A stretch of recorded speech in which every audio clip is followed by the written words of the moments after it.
Podcast Network Asia.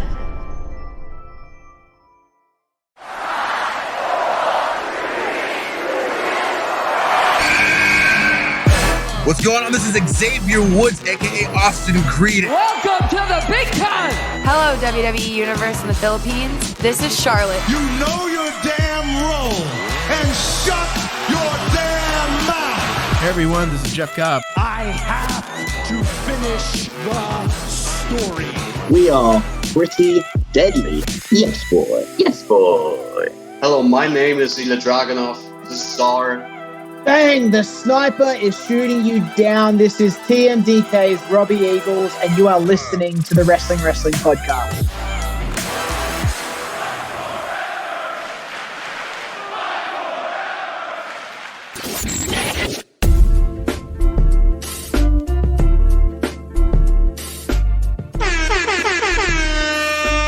You're listening to the longest-running weekly episodic Filipino wrestling podcast. This is the Wrestling Podcast. Stan C, Romoran, and Emil ASH checking in on a Monday night as we record this, probably Tuesday as you find this on your Spotify or on your Apple Podcast feeds. It's another Picks of the Week episode, so thank you very much to all of you who catch our audio-only specials. If you notice yung mga live streams natin, but we only really try to stick to about an hour, so everything that we can't talk about on those hour-long live streams, you'll probably find them here in the Picks of the Week episode. So if you're not yet hip to this new little routine, which we've been doing for about a year now, it's time to get with the program and time to tune into these Picks of the Week episodes, diba? Speaking of yung an hour to only talk about as much stuff as we can talk about. It's such a problem that even I was listening to The Masked Man on the way home, and it's such a problem that pati sila nahihirapan maghanap ng oras for everyone that needs to be talked about. Kasi even they had to form a list of people that they should talk about but don't get to. So that's pretty. It's not just an us thing. It's really a wrestling industry at the moment thing. Yeah, it's probably a podcasting thing as well, because there was a time when we could just squeeze everything into uploaded 2 or 3 hour episode, but we don't really do that anymore. Who wants to listen to 2 hour episodes anyway? But I think we figured out I think as we mature, as wrestling podcasts matured over the last decade, parang na-figure out din naman ng mga tao na, okay, nobody wants to listen to 2 hours, two and a half. Only Bruce Pritchard's fans only do that nowadays. Or siguro pag nagkukwento ka, like if it's someone who you haven't really heard ever, right? Yeah. Like on an interview, yun, siguro mapapatawad mo pa. Like if you get The Undertaker on a 2 hour podcast, sure, I guess, right? Emil, how did you've been a listener since the early days, and then we used to do like super long episodes in those days. So how did you manage with all of that content? Kasi ang dami naming sinasabi without any editing. I actually tweeted about this a while, and I asked on Twitter if I was the only one who listens to podcast on 1.5 speed. That's how I would do it. 1.5. Yeah, kasi naintindihan ko pa siya pag 1.5. Yeah. So that's how I would do it. So to fit in as many podcasts as I listen to every week, that's how I would do it. I'm not against speeding up yung podcast. I just forget that the feature is there. So buo nga pala, may ganun nga pala na. Yeah. We've had listeners who have told me that they also listen to us on 1.5. I think that's the best we can do, since some of us, myself included, talk way too fast. But we're trying. Yun pa, diba? I mean, paano kaya yun? So good luck na lang sa inyo. To be fair to you guys, I can listen to you guys on 1.8. Like when I'm editing the pod, or I'm trying to listen to, whatever needs to be cleaned up, I can listen to you guys on 1.8. Myself, that's a different story. Oh, yeah, yun pa. But kudos to you guys if you actually listen all the way to the end. Kasi I know even I don't do that. Like, napipilita ko lang sarili ko na gawin yun when I'm like commuting and then I can't turn it off. So I know because the stats, when they tell us the stats, the analytics every so often, they'll show us the people drop off right before we start our plug. So if you are listening all the way to the end, thank you, and that's where we make our money. Yeah, that's why we're putting the plugs in right here, right now, and we're gonna tell you how you can keep supporting the podcast. Let's go, Emil, take it away. All right. So if you want to support the podcast and everything that we do here, all you need to do is subscribe to our Patreon at patreon.com/wrestling podcast, where you could subscribe for only $5 or the local currency, around 270 pesos. You'll get a lot of perks by subscribing to our Patreon. Of course, we have our Discord community where you can interact with your fellow podcast and talk to us about anything about wrestling, food, fashion, memes, and we also host watch parties there. So if you miss Tagalog commentary in WWE PLEs, we ever since Money in the Bank, that was the first. Yes, sir. Money in the Bank. So that was the first one that we did. So for future PLEs and also pay-per-views, you'll get that with our watch party. Also, our pasabais, which I think something is cooking up very soon. So if you want to get your authentic wrestling merch, you can get it through us. Also, we have the review content of the weekly wrestling shows: Raw, SmackDown, NXT, Dynamite, Collision, Rampage, and some MWF stuff and local wrestling stuff as well, courtesy of Owen, ASH. And by subscribing to our Patreon, again, you're supporting everything that we do here on the podcast. So again, please subscribe to our Patreon at patreon.com/wrestling podcast. Emil mentioned a PLE that you can watch with Tagalog commentary. There's one coming up in about a few weeks' time, and that is SummerSlam, which we're doing an actual live watch party for at Skinny Mike's BGC. That's on Sunday morning, August 6th. Gates open at 6 a.m., 7 a.m.? Yeah, 6 a.m. You guys can come in that early, reserve your spot, reserve your tables, Skinny Mike. So say nagkakaubusan yun. It's not WrestleMania, but it might as well be because syempre, it's a Triple H regime and things are popping off. You get main event Jey Uso challenging for the Uwu Championship against the Tribal Chief Roman Reigns. That's gonna be something. People have asked Skinny Mikes if they are gonna do a SummerSlam viewing party. We are here to oblige as usual. It's a partnership between us at the Wrestling Podcast and syempre our friends from Geek Talk PH. Your favorites, Legend Dennis and the Galactic Shark, will be there. They'll be helping us mount the entire event. Syempre, if you're a big fan, you guys can come in and see them, say hi to them, and say hi to us as well if you are also fans of us. Syempre, it's you can get your tickets at snack.ph/geektalkph. That's snack.ph/geektalk.ph. Tickets are 400 pesos for early bird. That's up until maybe Friday of that week. And then syempre, if you're going to choose to walk in at the venue itself on Sunday, August 6th, it's going to be 500 pesos. May libreng iced tea. I confirmed that with Sir Ruben of Skinny Mike. So, you're going to be well taken care of. So let's join us. And syempre, if you are from the north, if you think Skinny Mike's BGC is too far for you, syempre, we have our friends from Hobby Stadium. They will also be doing a SummerSlam watch party. Wala tayong labanan dito. It's going to be a friendly competition. We are, spreading the viewing party experience as much as we can here in Metro Manila. So you can join the Hobby Stadium watch party na SummerSlam at Hobby Stadium in New Manila, Quezon City. It's free as far as I know. You just have to please support their business by ordering food and drinks. Wag naman kayo mahiya. Wag tayong karapal. Nanonood na kayo ng wrestling bilhin naman kayo ng pagkain. It's going to be early as well, so I'm sure you guys want to get your breakfast, your coffee. They had great coffee. It kept me up during the Night of Champions watch party at 1 a.m. So daming ganap done. Really good stuff. And then you can buy your cards, MWF cards, NBA cards, wrestling cards. I think even Magic the Gathering. A lot of geek stuff over there. Hobby Stadium. Please support their business. They are good friends of ours. Ayun, see you all at Sunday, August 6th, 6 a.m., 8 a.m. for the SummerSlam watch party. All right, so those are the plugs. We kept them somewhere na mahirapan kayo mag-skip. Yay! Yes, sir. Yay for us. All right, let's get to our picks of the week. I'm going to start with mine just because chronologically, ito talaga yung unang nangyari. And this was the match between Ilja Dragunov and Bron Breakker from NXT this past Wednesday, Manila time. And I really love this match because of how intense it was from both guys. I mean, you say Ilja Dragunov, the word intense naturally pops up, right? But Bron Breakker, for me, hasn't really been the most intense, even after the heel turn. Like, he has branded himself as meaner than evil or badass. Like, he actually put those words on his singlet. But I haven't really seen that, like in terms of how he'd behave. How is he different from someone like a Joe Gacy or a Gallus, diba? All these other guys on NXT? How is he different from them? And him going toe to toe and trying to match yung intensity ni Ilya Dragunov actually showed na maybe there is a bit of bite to all of that bark. So that's great. And with everything Bron has done, it's easy to forget that this guy is pretty much still a rookie. Yeah, he's in year 2 of his career, which in the wrestling world is still kind of in rookie territory, diba? So it really says a lot about how he's progressed as a product of the PC and how well they've actually developed someone with the physique and the raw skills of a Braun Breaker.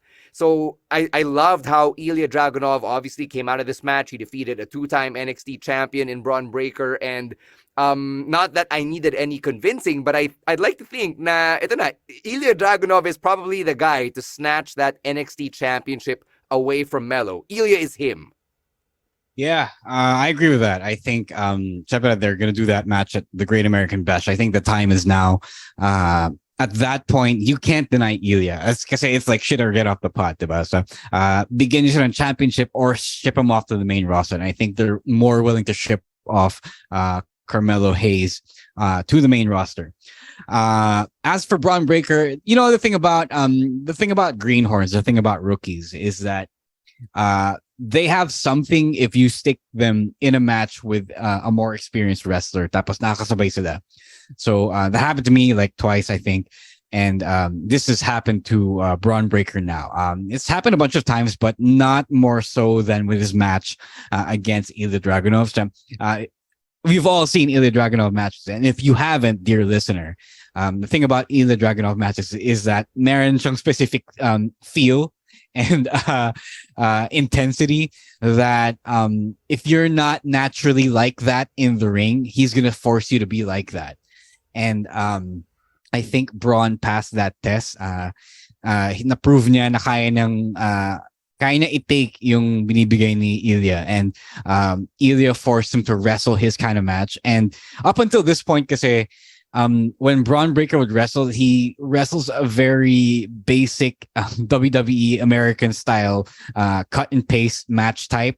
Na get your shit in the third act and then win with a big move. Syempre, it's feasible, it's acceptable, it's serviceable, but that's not how we are trained to expect.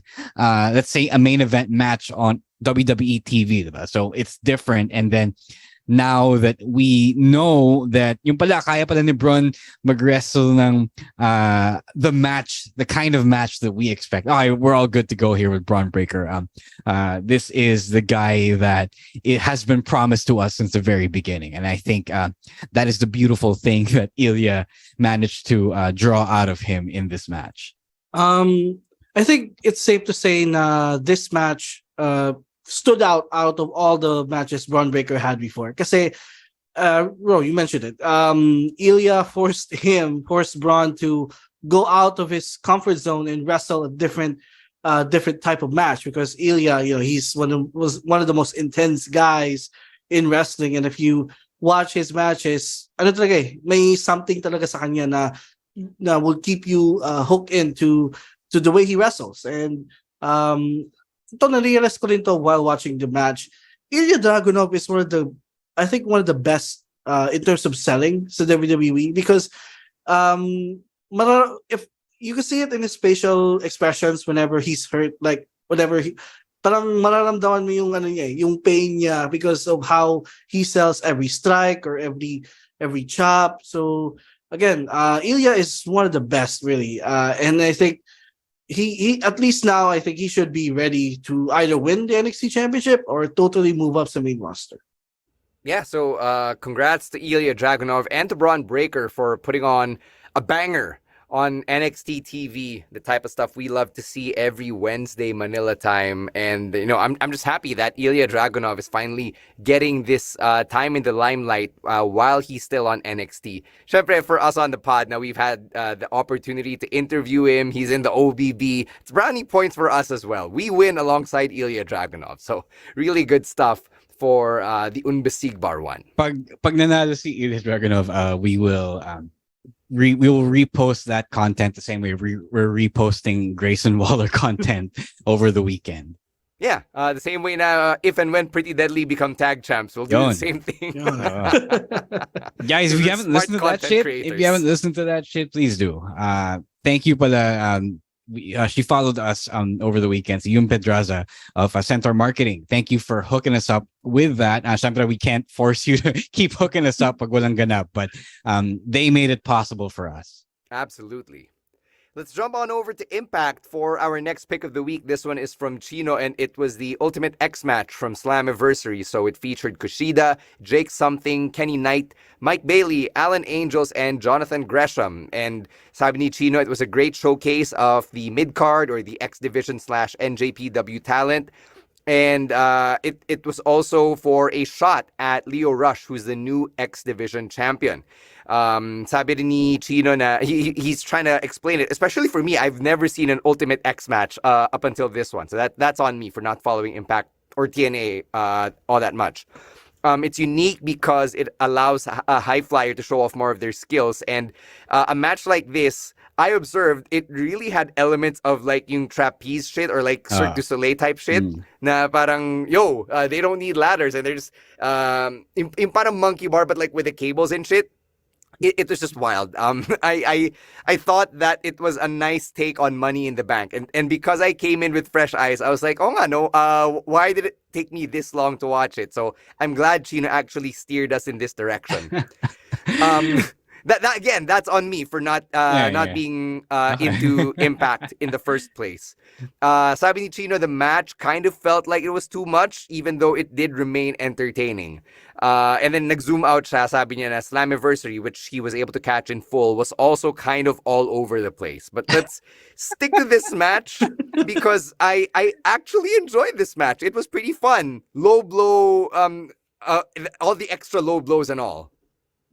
I mean, pinili niya maging Impact correspondent ng podcast. So he knew what he was in for when he, signed up to regularly watch Impact. It is going to be all over the place because it is all over the place. I'm not a big fan of Ultimate X. I mean, it's 10 years ago when it was in its heyday, the big prize that you had to get was a giant blocky X. So that was really weird to me. It was really silly that you had to get the big X that hindi naman siya fancy or anything. It was just really a big letter X. It was which is sillier, the big X, the brass ring, or a briefcase? Because when you think about it, they're all just props. It was literally an X. Like it represents as yung brass ring. It was a conceptual representation of the metaphorical brass rings. That one I understood. The Money in the Bank briefcase is literally a briefcase. It had the contract inside. It had a purpose. The X was just an X. Wala, simbolo din siya na pag nanalo ka, you're number one contender. Not every time. Yeah. Yeah. Sometimes it was for the championship, diba? Yeah. Yeah. So at least there were times that the championship was actually hanging in the Ultimate X. So yun na appreciate ko. But Ultimate X itself, like I mean, like as a wrestler, I don't know if I do it because I don't know if I could do the rope shimmying thing. Yeah. Syempre, that would take a lot of practice before the show kasi it's fucking dangerous. I would dare say it's more dangerous than the ladder kasi at least the ladder you stable yung hahawakan mo at and the ladder can kind of break your fall, diba? Yeah, it's a prop to help break your fall. But if you fall from the cables, yun lang. Yeah, yung sinasabi, Emil posted Christopher Daniels and Frankie Kazarian spot from a long time ago. And CD was hanging from the ropes rather, on his foot. And if he fell, he would have obviously broken his neck. And had something really bad happen to him. So that is, I would say, a lot more dangerous. Lalo na nung panahon ng six-sided ring na sobrang tigas nun. A lot of people have complained about the six-sided ring and how hard it is. So that's a really big deal. And to me, I just didn't think that was that necessary. I don't think there were a lot more other things that you can do with the Ultimate X structure that you could do in a ladder match. So I thought it was just, typical TNA doing the novelty for the sake of novelty. Oh naman, my problem with this match is they spent most of the match not really trying to the wrestlers, not really trying to get the X. Like No, but that's a ladder match problem though. Like every ladder match you see in a multi-man, yun yung problema niya. Like they are obviously in it to do cool shit. Yeah, but yun na nga eh, kasi they spent most of the time doing the spots, and then nung talagang final 2 minutes lang, dun lang sila nag-focus on the wrestlers climbing up and then stopping the other wrestlers. And then I thought Kushida won the match pretty easily because that was if naalala ko, that was the first time when he went up, that was only the time that he really just went up, and then every wrestler nag-ano na sila, they fell down or something. Ganun lang. The finish, parang nabitin ako eh. That was my thing. That was my yung thoughts ko after the match. But they could have done something more with the hanging spots or that, kasi that's the appeal of the Ultimate X. Like you can see people hanging and doing spots from the Big X. So I thought Kushida won the match pretty easily. Oh, look at Emil earning his critique points. He's been putting in the work. So, okay. Cue angry doer, non-doer noises from people on the internet. Hey, man, di mo ba alam that you're not supposed to tell people how to do it better? Any other thoughts on Ultimate X? Ikaw, Emil, you have any more points you want to score? No. I was surprised. No, I was surprised at the winner because I thought I saw a different winner on social media. Mm-hmm. So congrats to Kushida, deserve naman niya. Yeah. It was also my first time to see like half these guys. Jake something, didn't know he was a big dude. That was surprising. Speedball was impressive. He's a lot of fun. Yeah, I'll probably go out of my way to watch more Speedball after that one. Yeah, there is one Speedball match you have to watch. Anyway, Yeah, we'll get to that offline. All right, let's go to Rampage for this next pick. This one's from Ro. Yes. Okay, my pick of the week. Actually, dalawang picks of the week. So let's get this one out of the way because we talked about it nung live stream. First is the MJF Adam Cole stuff. For reasons that I already mentioned, it's better than the thing you like. So if you haven't seen those yet, it is the best thing happening in AEW right now. And I mean that sincerely. Because this is me who... I have been down on MJF this year. I have been historically down on Adam Cole. So if I am recommending them both together in the year of our Lord 2023, then it's good. So please go catch that. Especially if you're a fan of the sports entertainment-y stuff. Syempre, I know a lot of you don't really aren't really into the in-ring action, the work rate stuff. That's why you're not really watching AEW. But if you like the hijinks of WWE, then this is really up your alley. All right.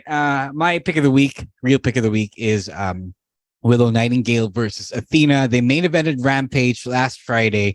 Semis pa lang yun ng Women's Owen Hart Cup tournament. And God, it was like the first time I really cared about the women's side of the tournament. Kasi I don't know about you guys, but this year's Owens are kind of there. Like you have to be reminded that they're there. Yep. I don't know if you guys feel the same way. Kasi there are 3 tournaments happening right now. The 2 Owens, tapos yung blind eliminator tag team tournament. So I don't know ano nakain ni Tony Khan, how much more cocaine he did to schedule 3 concurrent tournaments that you have to be reminded of each at the same time. Hey, we're the guys who say more tournaments in wrestling. But not at the same time. 3 tournaments at the same time. Take it all. Parang sila ba yung may NFL playoffs tsaka yung NBA playoffs tsaka yung WNBA playoffs? Would you do that? Would you watch that? Jeez. I mean, we're coming off a weekend where there was so much wrestling, we literally had no time to catch it all. But yes, it's really bad. Because outside of matches like CM Punk versus Samoa Joe, you could technically skip the bulk of these tournaments and nobody would really blame you, diba? So I am highlighting this because Willow and Athena took it upon themselves to give people something to remember and to actually tune in to the women's side of the Owen Hart Cup. So it was pretty good. They were hard hitting and they have a lot of chemistry. Like very few women right now, especially in AEW, they have chemistry with even less women, with even fewer women. And that's not that not that they're bad, but chemistry is just something that you luck into. It's not really a good or bad thing. It's not really a good wrestler, bad wrestler type of thing. Sometimes you have chemistry and sometimes you don't. It happens to the best of us then. So great idea in a main event on a Rampage. It's Rampage, but getting the main event spot in any show is still a big deal. I would like to think, because you are the very end of the program, and syempre, you take it upon yourselves to give the fans something to go home happy about, diba? So I think they did that. I like to think that they did that, and it also proves that they were / are champions in their respective divisions for a reason. So if you still don't know the future of the AEW Women's Division, and if you aren't really high up on Ember Moon, please do see this match. It really is a bright spot. Yeah, I agree. This is by far the best match of the entire tournament. Even better than the finals. The Willow versus Ruby. So this was better than the finals. And I'm glad that Willow actually, siya yung nanalo, because she has been the lone bright spot of this tournament. Siya lang yung tinututukan ko when this tournament started, because most of the women there are mga baguhan, or there's nothing really going on with them. So I'm glad again. Both women really they 12 minutes lang yung match. It was a short match. It was enjoyable, and I love flash finishes as well. That was a really good finish. Yung when Willow countered yung isang finisher ni Athena. So again, a really great match. And I'm glad that Willow is finally getting some sort of push here, because she is one of the most improved wrestlers, I think, in AEW this year. Not just improved, but she was also like one of the best to start off with. Diba? Parang, when she came on to AEW programming, she was one of the more fully formed younger people that I saw. So I think Tony Khan had a steal with this one, because I think before he locked her down, I was calling for Triple H to sign her to NXT. So yeah, I remember that. Buti nakuha niya, kasi I don't know if it's a huge loss, but it would be a loss. I just think that Willow needs a character. Like, there's something there, there's a package, but beyond Nothing Matters Smile Anyway and her being an actual good wrestler, there's really not much to sink my teeth into. That's what I feel about Nick Wayne. Well, yes. And I was going to say, if you zoom out, that's kind of a larger AEW problem, that there are a lot of wrestlers who go out and do their thing, pero medyo wala silang character. And as much as you love wrestling, you still need to have a character to get people to be invested in your journey. Yeah. To be fair naman, the only reason I think why Willow doesn't have that yet is because she isn't yet one of the main featured players for women's division. Like, you've got the Outcast girls, Brit, and then alam mo naman yung tokenism ng mga babae sa AEW, diba? Yeah, you don't get a match until like 9:20 p.m. when the show starts at 8. Yeah, and then you only get one match, diba? So that is the problem, and I don't think that is her problem or her fault, rather. No, it's not. It's just that yun nga, parang once you get past the package, you realize there isn't really a character yet. So yeah, sure. Yeah, that's something that I'd like to see out of Willow going forward. We'll take a break. When we come back, we've got 3 more picks to go through. Yes, there is a consensus pick of the week for this week. So stay right here and listen to this word or message from our other podcasts on Podcast Network Asia. Let's get to Rowan's pick, which is from Collision, and that was the Owen Hart Cup Finals from the men's side, CM Punk versus Ricky Starks. So, ilalaglag ba natin si Rowan dito? No, it's fine. Okay. Yeah, we're just gonna talk about why he liked this match. We're gonna keep that as a little running gag here among us. But Rowan actually enjoyed the finals of CM Punk versus Ricky Starks because of how tense it was. He thought CM Punk might win, and Rowan, kind of like us on the podcast, doesn't really have warm, fuzzy feelings for One Bill Phil. And he didn't want CM Punk to win, especially after everything that had happened. So to see Ricky Starks win after reversing yung pinning predicament ni CM Punk, it actually made him feel a sigh of relief. And since we already mentioned the pin, we have to talk about that finish, guys. Ricky Starks hanging onto the rope and Bryce Remsburg being able to actually see it and then, correctly acting like he did see that that act of cheating from Ricky Starks. So is Ricky turning heel here? Yeah, obviously. Tawag dun, he did the thing where he really brushed past Jushin Liger, diba? So if that's not clearly heel or clearly turning heel, then I don't know what is. Bryce saw the grab on the ropes. I don't know if it was intentional, pero parang hindi kasi they didn't make anything out of it after. So it's just one of those AEW things that I hope gets addressed. Kasi to be fair to Tony Khan, one of his strengths is that when somebody points something out to him, na-address naman niya agad. So there is that. One thing I wanted to note about this is I finally figured out why CM Punk is kind of sad to watch nowadays. He is only 44 years old. Bryan Danielson is 42. He's 2 years younger. LA Knight is 40 years old. Diba? Chris Jericho is what? 50, 51? 53. 53. And at 44 years old, CM Punk feels like a really, really old 44 years old. How old is LeBron now? LeBron is 38. Okay, Yeah, 38. Yeah, that's so young. But 44 in 2023 terms is still pretty young. No, I would dare say, especially when Bryan is making it look really good. So to see CM Punk in his early to mid 40s, just bumbling about like I don't even want to say he's an old man. He's just middle aged, but it's just weird to see him trying to play catch up with the youngins, trying to wrestle their kind of match, trying to wrestle at their pace. That's why the match with Kojima, noong Forbidden Door was really good because he was working in the pace that is most comfortable to him. So in that kind of pace, he doesn't have to expose himself. He doesn't have to show the world. Okay, he is getting old. Eventually, he will get injured again. Nawala sa oras. And it's I don't know.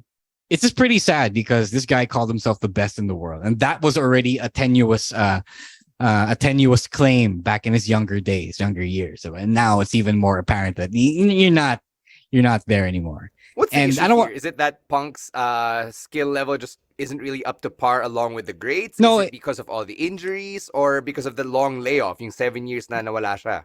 No, I would say that his body is just catching up to him. Like, it has to be acknowledged na he did kind of get ground down in WWE. That's why he left. He got so tired and hurt that it just wasn't worth much to him anymore. And that's not his fault. But I think that he needs to start adjusting properly. He should stop doing shit like trying the buckshot market and stuff like that, diba? Parang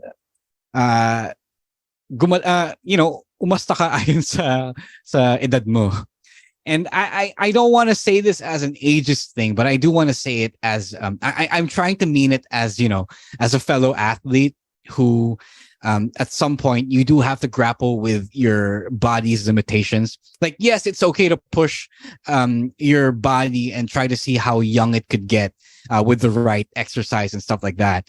But syempre, you also do have to acknowledge that it's not what it used to be. And you have to work around that. And that's the beauty of pro wrestling. Because it's not like I don't think you can do that in basketball where you slow the game completely all the way down just because you can't keep up with the kids anymore, diba? The beauty of pro wrestling, diba? The beauty of pro wrestling is you can work at whatever pace you want and it could still mean something. It could still look good, diba? It could still come off good. So, that's what I noticed in this match with Ricky Starks and with a whole bunch of other matches before. And sometimes the opponent is good enough to cover all that stuff to hide his weaknesses, especially Ricky Starks. He is good, syempre, really good to cover all of that up. And Punk, to his credit naman, when the time comes for him to execute, nagagawa naman niya. But syempre, you can still see that it's not the same. It's just not, it just doesn't hit the same. So, yun lang naman. The result, I'm okay with it. It's actually pretty magnanimous of both CM Punk and Tony Khan to give Ricky Starks the win. One thing I forgot to mention. No, we'll save it for the live stream. Yeah. All right, ikaw Emil, your thoughts on the Owen Hart Cup Finals for the men? I mean, naisip lang comparison sa sinasabi ni Ro about CM Punk. Now it's like seeing CM Punk. Now it's like seeing Jordan in Washington around 2001, 2003. Like, it's you're still seeing Michael Jordan, but it's not the same Michael Jordan that we loved in Chicago. So that's the Chicago connection. I don't know. In terms of the match, it was a great main event. I thought mapapagod na yung crowd after the 1 hour. The 1 hour match for the tag team titles. Pero kudos to the crowd. They kept their energy up, and it helped for me in my viewing experience of the match. I like the finish as well because it's a flash finish, and it's kind of also a tribute to Owen because one of Owen's biggest victories was the way he won against Bret Hart in WrestleMania 10, the roll up. So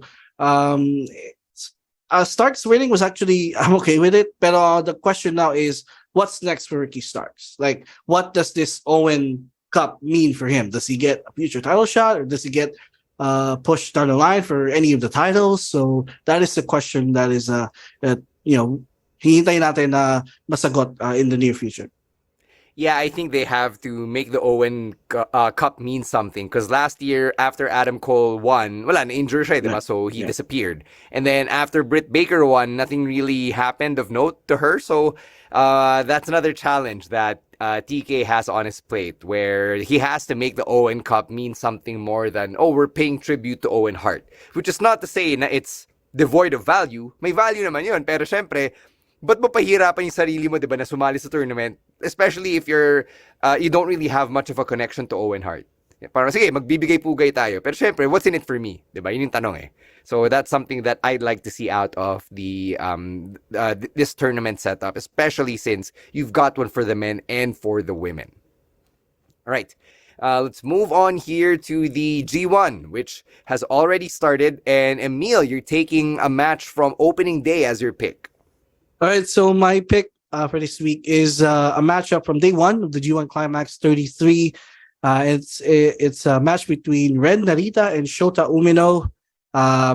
For those who doesn't know, NJPW recently said that they will have a new three musketeers. With these two, they are in there alongside what was the name? Shuji. Yeah. So so this is a match between two of the modern three musketeers.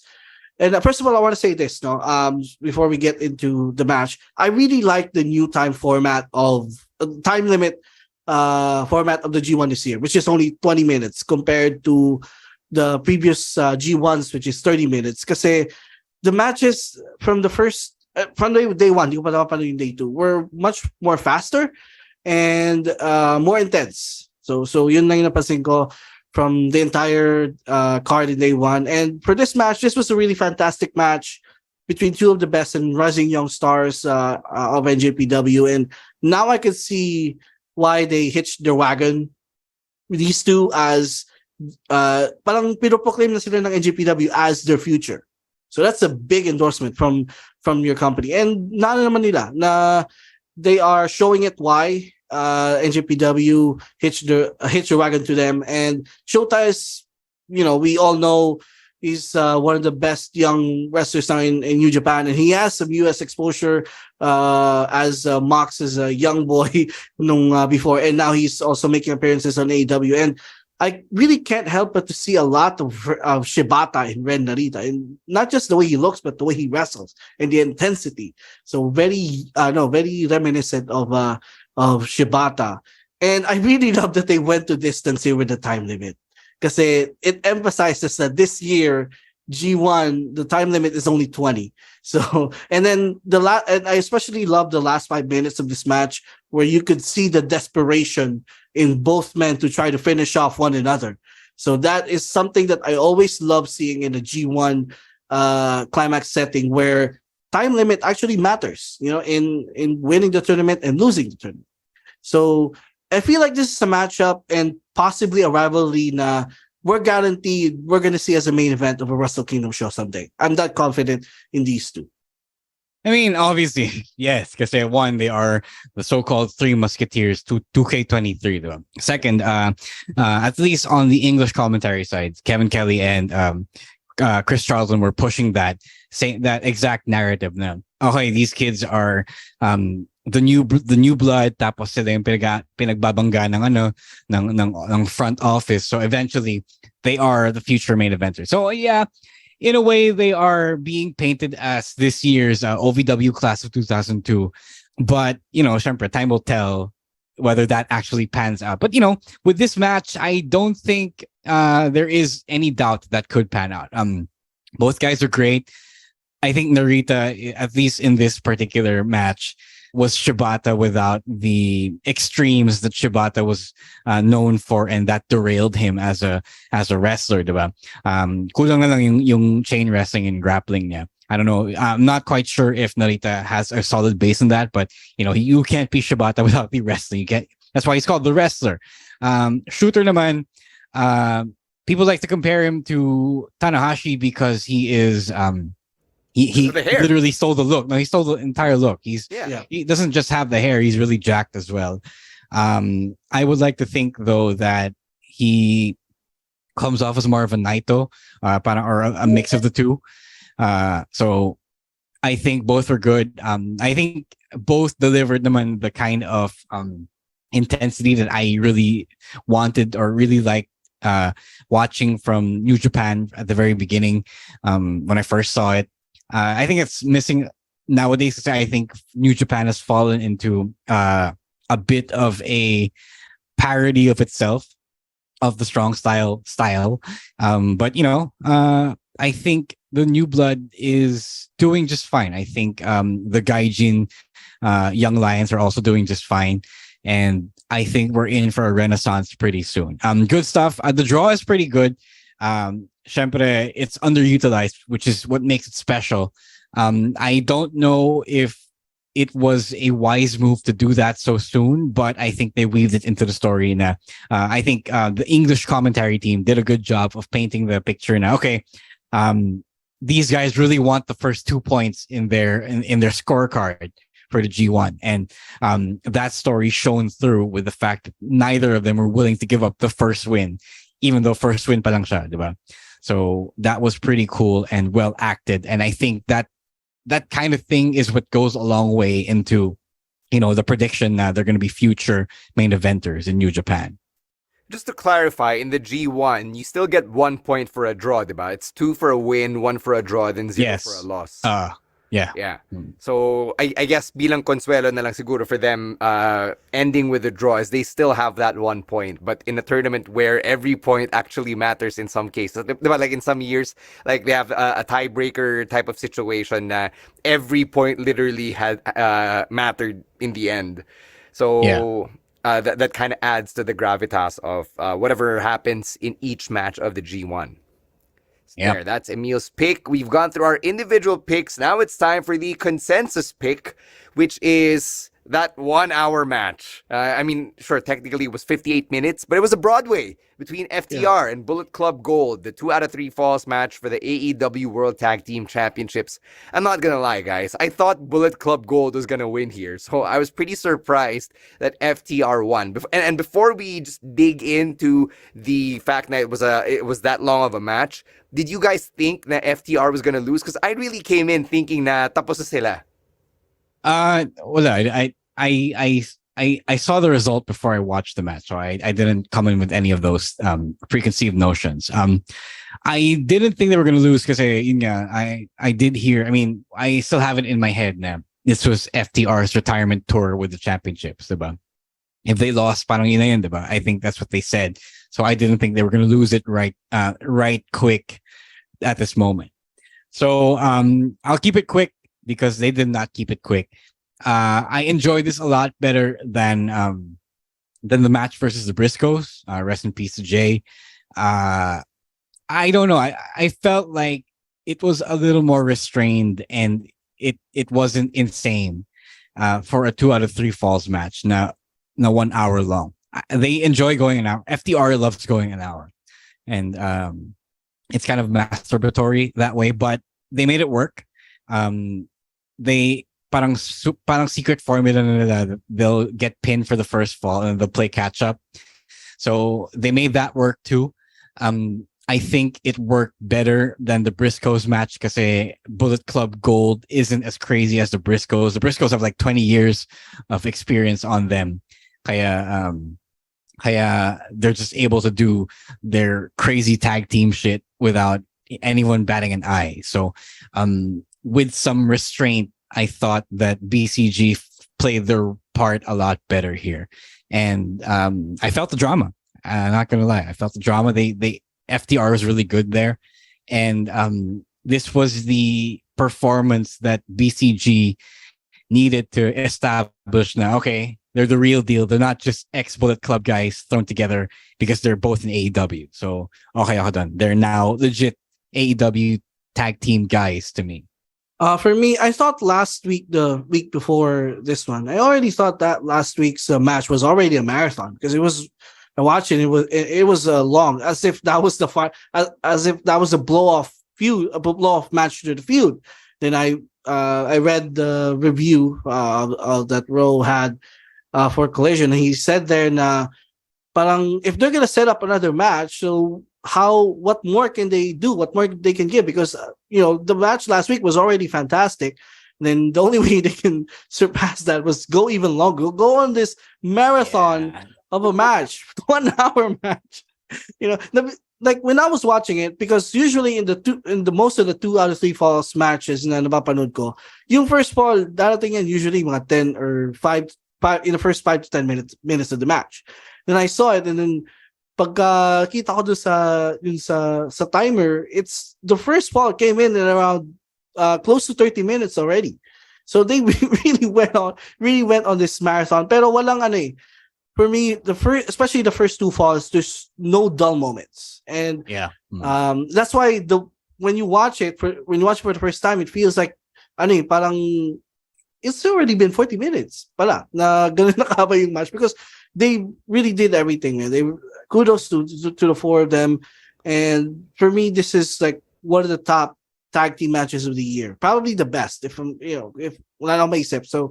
Probably the best tag team match of the year so far. And mas nainis ako kay Jay White because I know he can do it. I know he can stand out with performances like these. Pero most of the time he's just right there. Pero he can absolutely show to the world that he's one of the best. Pero I don't know. Maybe sometimes pag hindi siya motivated, he doesn't do much. So I don't know. For me, this is for validation of my fandom of Jay White. No, I don't think it's about. Guys this. Sorry. No, go ahead. I was pretty curious about this one point in the match where they were brawling on the outside, and nagulat ako na hindi nagbibilang yung ref. Like, I don't know kung sinususpend ba nila yung count out kapag 2 out of 3 falls match. I don't know if I missed the memo. Was there something that went? No, I know they were counting. I remember they were counting. Lumabas din with them eh. I remember there was someone he was counting somewhere after the I do not know. I think it's one of those things. Referee's discretion. Yeah, referee's discretion. And JPW does that same thing with the ref. With the ref, the countouts and the DQs means that they won't call it because discretion. So I don't know. I wanted to talk about Emil's point. I don't think it's a matter of motivation. I think it's a matter of yun lang talaga gustong gawin ni Jay. If he wasn't motivated, he wouldn't do a full hour-long match. Parang, I'd say fuck that. I'd veto that if I wasn't motivated. So I think it's really just his style. I think maybe he understands that he wasn't made to do anything super fancy. and I respect that. He succeeded in NJPW, despite that. So that's pretty cool of him. Yun nga lang, it's like Randy Orton. Sometimes you just don't end up being mind blowing. So maybe he just needs to find that gear na he can be memorable without having to be super crazy inside the ring. Yeah. Anything else that you guys want to talk about? Because like at this point, everything that's been said about that match has already been put out there. People are saying that they didn't feel like it lasted an hour. Yeah. Kind of did, but when I actually tuned in for the last half of the match, okay, may merit naman dun sa sa comment na yun. I think it was a good thing that it started the show because the FTR Briscoes match was like in hour 2, diba? So parang okay, it's already been an hour, so I'd rather not see this hour-long match. Right. A question lang, because I've been noticing this. I've been noticing this lately. Will you prefer yung tag team titles on one show and the trios titles on the other show? Because ever since Collision started, it seems like the tag team championship has only been, because it's FTR, pero yung most of the tag teams nagko-compete sila sa Collision. Yeah. Oh yeah. Collision. Yeah, I think so, but that's the story for the live stream. For another time. Yeah, so that's just a question that maybe I'd like to for our viewers to answer.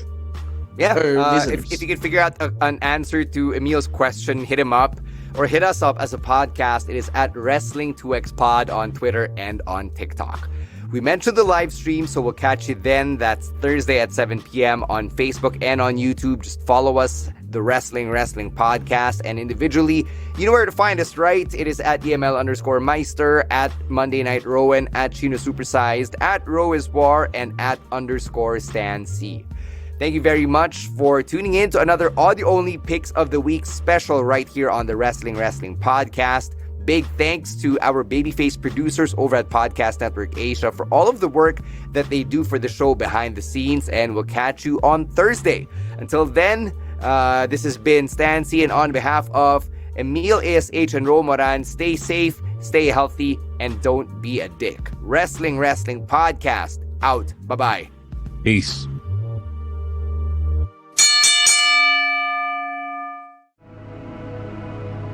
The views and opinions expressed by the podcast creators, hosts, and guests do not necessarily reflect the official policy and position of Podcast Network Asia, the hosts of the program, or other programs of the network. Any content provided by the people on the podcast are of their own opinion and are not intended to malign any religion, ethnic group, club, organization, company, individual, or anyone or anything.